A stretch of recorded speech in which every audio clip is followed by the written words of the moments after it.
Hey guys, subscribe for daily content, and if you're shopping for gear, make sure you check out the description for the newest items at some of the very best online retailers. There's also links for some of the items that I personally recommend. Thanks!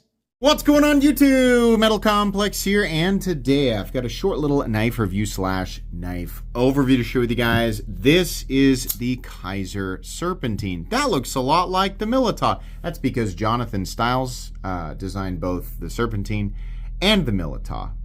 Both sold through Kizer's production knives. So yeah, this one's a little bit different, pretty similar. It's going to be a short review. There are two different versions of this knife. Well, there's three variations, but in two different steels, and I'll talk about which one I recommend. There'll be links for this knife down in the description. You guys can check them out if you want to.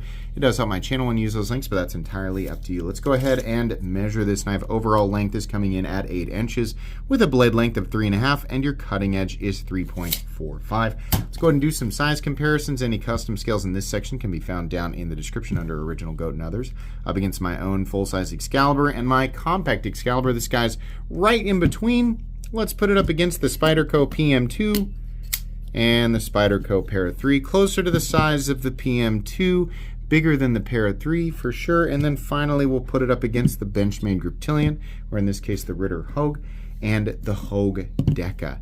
How is the action on this knife? Much like the Milita, it is very good. Awesome access to the lock bar.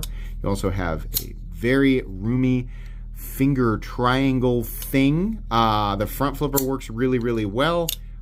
Personally, I prefer to either reverse flick it or just wheel it out like this. It works really well. I really have no issues. The lock bar access is awesome, and dropping it down to the thumb is just super easy. So no complaints there. Runs on bearings, but that's probably obvious. Carry profile thickness up against the Spyderco Para 3. It's a little thicker, but I believe it also does like widen out up here, so it doesn't really feel ultra bulky. Length and height up against the PM2 and the Para 3. Where are you, PM2? This really doesn't take up that much room in the pocket either. It's just a little bit longer than the Para 3, not quite as tall, quite a bit shorter than the PM2. Let's go ahead and measure the blade stock thickness while I have the calipers right here. Calipers are coming in, come on now, I'm sorry, blade stock thickness is coming in at 118 thousandths, so not thick by any stretch of the imagination. Let's go ahead and do a hardware check. I'll get out my tools as per usual. My tools are very inexpensive and very recommendable. You can find them right down in the section of my description that talks about the tools I use in this channel. There's a lot of screws because of the way that the inlay connects to the frame, and that's a little bit obnoxious, but at least they're all T8. I mean, but it's a lot. 1, 2, 3, 4, 5. 5 on each side. The pocket clip, right? There's only one position for the pocket clip, and then T8 for the pivot. So you got to unscrew a lot of stuff. No big deal. As long as you have the right tools for the job, you should be good to go. This particular version is Elmax. Titanium and carbon fiber. There's also an M390 version with titanium and Richlite, and then there's a DLC Elmax and some other material for somewhere in between, right? So 2 Elmax variations and 1 M390 variation. This is the Elmax and carbon fiber variation. That's fluid ounces. We don't want that. The weight on this guy is 3.8 ounces. Really good, honestly, for 3.5 inches of blade. We've done the hardware check. We've measured it. Meat and potatoes.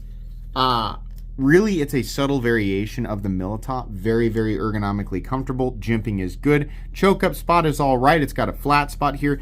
The blade is absolutely wonderful for EDC, given that it's almost a fully flat ground, wide drop point blade. That makes it very, very versatile.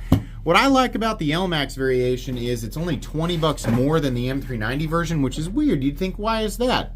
Usually the M390 is more expensive. They've done some odd combinations here. The most expensive combination is what you're looking at. Elmax titanium and carbon fiber for $189.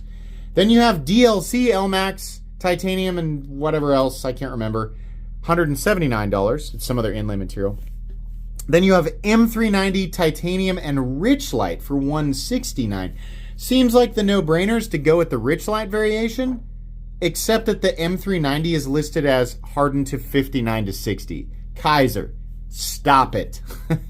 Everyone in the community wants it 60 plus. Everybody wants it. And any arguments of like, oh, well, it makes it easier for the end user to blah, blah, no. We've had too many companies demonstrate you can get it at this hardness consistently, and there is essentially no negative consequence to the actual consumers picking this stuff up. This is the hardness they want it at, right? The only drawback is that it's more expensive for you guys. So just get it up there. The LMAX, you guys are hardening to 60 to 62. That's awesome. That's awesome.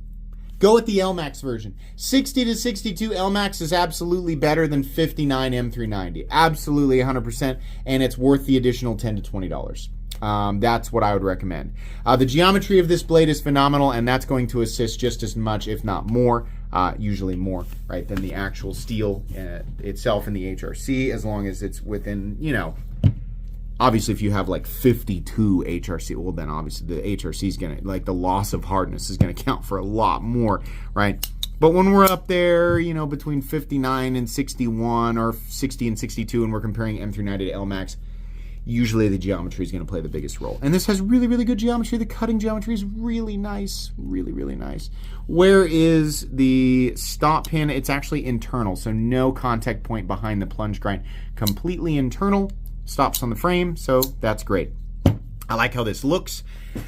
Again, it's just subtly different, a little more streamlined than the Milita. Looks a little more modern, I guess. I like the pivot collar. Kind of wish that Kizer had just left their logo like way back here. It's kind of odd, like putting it way out here, but okay, no big deal. Serpentine says LMAX over here. Again, probably could have done with that being smaller, but no big deal. Really good, fancy premium tool. I mean, it's a great combination of premium materials, premium look. We got the contouring with got the carbon fiber. Got a pocket clip that is nice and functional. Probably should have added a mounting position on the other side.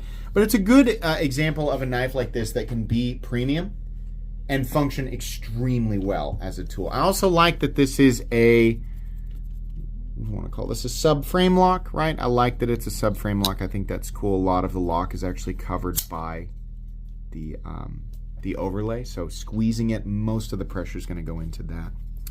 A really good tool, no surprise here. Simple backspacer, simple pocket clip. Ergonomically, the pocket clip is not a hot spot at all. Like I said, the stop is internal. We have a steel lock bar insert that doubles as the over travel stop. No blade play up, down, left to right. Subtle lock stick, but I think that'll work itself out. No pivot lash, very smooth and consistent in here, and a nice medium detent that's great for, you know, a thumb hole and front flipper combination. Base price of this knife, M390 in Richlight, $169. I would avoid that. That'd be a phenomenal price tag if you guys were hitting the M390 to 60 plus. Just 60 plus, bare minimum 60, right? Your LMAX, 60 to 62, amazing. You can get it at $179 for the DLC or $189 for the combination you're seeing here. That's a great deal. That's a really, really good deal. This is an exceptional knife. As long as you're picking it up in LMAX, highly recommendable, wonderful stuff.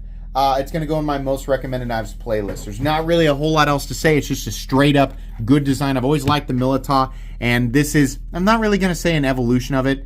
It's just a nice switch up, right? I mean, they've just kind of like streamlined a couple of things from what I can tell. If there's more to it than that, obviously people are willing to jump in, but from what I can tell, just a slightly more stylish and streamlined version of the Milita. That's going to be it today, guys. Please make sure to follow me on Instagram at metal_complex. If you enjoyed this video, leave a like. If you'd like to check out my other content, I do of course have lots of videos of knives that are either expensive or inexpensive that I do or don't like, so check those out. And if you enjoy all my content, go ahead and click on that Metal Complex logo right there and subscribe, because there's definitely more coming. Thanks again for watching, everybody, and have a great day.